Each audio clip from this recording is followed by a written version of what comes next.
Hey everybody, this is Ken Johnson from Revelations Primo, and I'm here to announce that I will be embarking on a director's anthology of the works of the mastermind Tim Burton. At the end of the day, there is just a certain quality in Burton's films that people can't just seem to put down, something that makes people love these films all the more.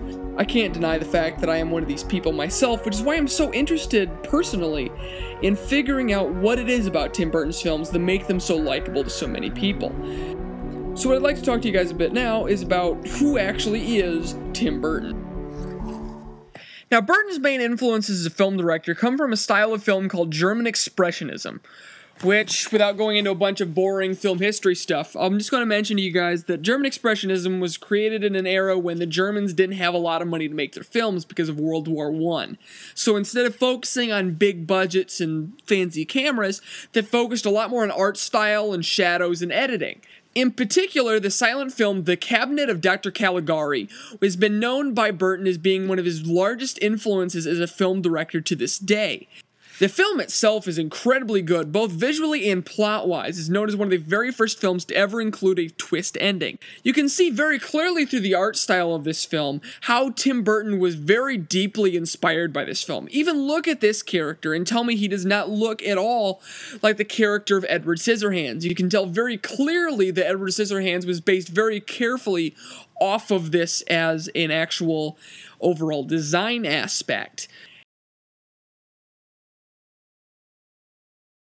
Now, at the end of the day, you can't really talk about Tim Burton without talking about a little 80s band by the name of Oingo Boingo. From my heart and from my hand, why don't people understand my intention?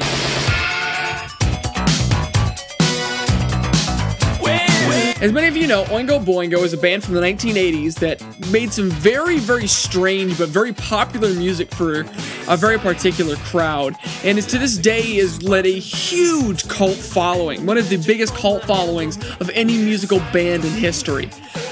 Now, back in the day, Tim Burton was a huge fan of the band Oingo Boingo and had become friends with their lead singer, Danny Elfman. Now, in the future, Danny Elfman had gone on from this friendship to make 25 years worth of film scores for Tim Burton. And of course, those of you who are a fan of Tim Burton's work know that Tim Burton's music and his scores in a lot of his films are one of his biggest creative tools he uses to make his visions come true. Now, for the most part, I'm going to be going through these reviews chronologically to see how Tim Burton progresses throughout his career. But because of the fact that it is the holidays, I'm actually going to be starting with Tim Burton's holiday classic, The Nightmare Before Christmas. Hopefully it'll be posted soon. Thank you guys, and I hope you enjoy my show.